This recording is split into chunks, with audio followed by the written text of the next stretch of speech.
The story that I want to tell you is about one of the craziest Christmases I ever dealt with while I was incarcerated. And it's kind of a sad story. I mean, it's a tearjerker. So before we tell this story, we should brighten things up a little bit. Much better. I feel happier already knowing this story is so dark. And also, I had to rob the Christmas tree to get all of these lights. Back when I was incarcerated, there was a time when I was completely alone. No friends, no family, no letters, no visits, no phone calls, no nothing. Just Joe in a cell all by himself for a very, very long time. All I could do was try to keep my mind occupied the best that I could so that I wouldn't think about what was going on outside of those prison bars. Life was going on outside of those prison bars. And every day while incarcerated, I would do all that I could to keep my mind inside the prison, not thinking about the outside world. Because when you're locked up, spending your time thinking about the outside world is gonna make your time seem like forever. Throughout this time that I was alone and all by myself with no friends, family, visits, phone calls, or letters, I guess I was doing okay. But really, to be honest with you, I wasn't. I was sad, I was depressed, and I was alone. It was a miserable time in my incarceration. And one Christmas made it even worse. It's Christmas Day in prison, and I am sitting in here completely alone, watching other people get on the phone, call their loved ones, go to visits, come back with big smiles on their face, and I'm just sitting on my bunk, watching all of this go on around me, sitting, depressed and sad. Like, damn, it must be nice to get a visit. It must be nice to be able to get on the phone and talk to somebody who tells you they love you or that they care or whatever. But I couldn't do any of that. And I had to deal with this Christmas incarcerated, completely alone by myself. I had to literally pull myself up and just say, Joe, it's gonna be okay. Eventually this time will pass and things will get better, and one day you'll be free again and you'll start After Prison Show and you'll be doing awesome with After Prison Show. I was halfway handling Christmas incarcerated, completely alone and depressed. Okay. I was halfway handling it. Okay. And then the craziest damn thing happened. All of a sudden, the CO comes into the cell block and says, Guerrero, you've got a visit. What? Oh my God. Somebody came to see me. I'm not the most lonely, miserable piece of shit in the world. I've got a visit.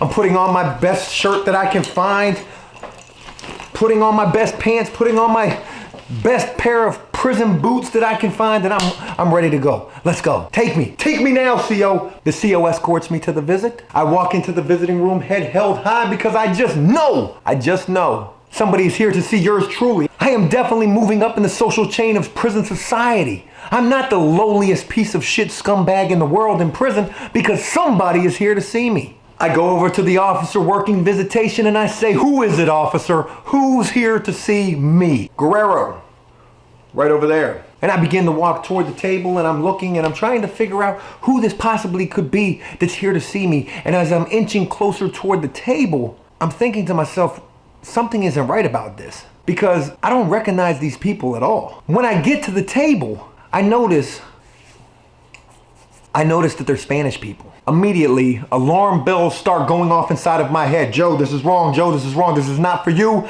Oh my God, what the fuck is going on? I look at these people look at me, I don't know who they are, and they have no fucking idea who this white guy standing in front of them is. Scratching my head, I don't know what to do. I go back to the CO who's working visitation and I say, excuse me, officer, where did you say my visit was again? And he looked and he said, your name's Guerrero, right? I said, yes, sir. He said, right over there to that table I just pointed out to you. I said, sir, I don't know who those people are. They're not here to see me. And he says, are you sure? I said, officer, I'm telling you this right now. These people are not here to see me. I don't know who they are. Okay, I'll call an officer and I'll have him take you back to the housing unit. I don't even know what to think at this point. I am completely mind fucked at this point, thinking how lonely I was prior to hearing my name called for a visit, and then hearing my name called for a visit, and how much of a 180 my entire mood changed on Christmas, feeling like somebody was actually here to see me, and then going into the visit and realizing that that visit was not for me. The CO takes me back to the housing unit, and I am in the lowest possible state of mind that I probably have ever been while incarcerated. And I sit back on my bunk, still dressed in my visitation attire. I just sit there and I don't know what to do. Not 5 minutes later, the CO comes back into the cell block and says, Guerrero, what? You've got a visit. We just went through this, man. I went to the visitation. I don't know who those people were that you told me to go see, but they're not here to see me. You've got this shit fucked up. The officer said, Guerrero, you have a visit. Let's go.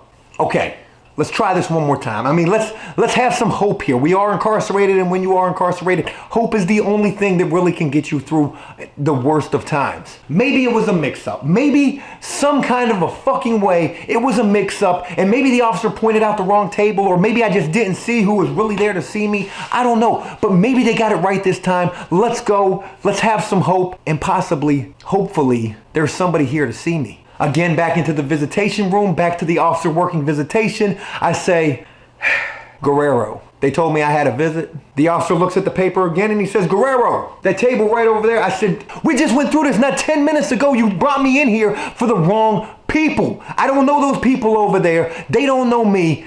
They're not here to see me. The officer looks at me crazy, looks at the paper again. Well, maybe it's the other Guerrero then. What? The other Guerrero? You mean possibly there is a Guerrero here who is Spanish? Yes, because if there is, then that is definitely who is here to see him. The officer looks at me crazy, calls the other officer back to come get me. They escort me back to the cell block where I again am forced to sit on my miserable bunk of solitude, and think to myself, this has been the most fucked up Christmas I've ever dealt with in my entire life. And add to that, I'm locked the fuck up. Nothing is gonna make today any better. Jingle bell, jingle bell rock. When you're locked up, you're gonna deal with some really fucked up times. But I got through that. And the next day I woke up and I said, you know what? Who cares? Who cares I went through all of that? It'll just be one of those stories that I'll be able to tell someday, and maybe people will be entertained by it. Hell, I can look back on it now and I can laugh about it. And for the love of God, look at me now. I'm getting stockings and stuff. Stockings and stuff? Stocking stuffed. Whoa, probably not a good way to put that. Hey, if you're in prison, FYI, don't ever get your stocking stuffed. Hey, look, I hope you enjoyed this video, and if you did so, please leave a like and a comment. Let me know exactly what you think. Again, Merry Christmas to everyone out there. I hope you didn't cry too much over this sad video. I know it was a tearjerker. I wanted to cry a little myself telling this story. That's it. Until next time, enjoy life, the free world. Never take a moment for granted, and make the most of every day. Peace!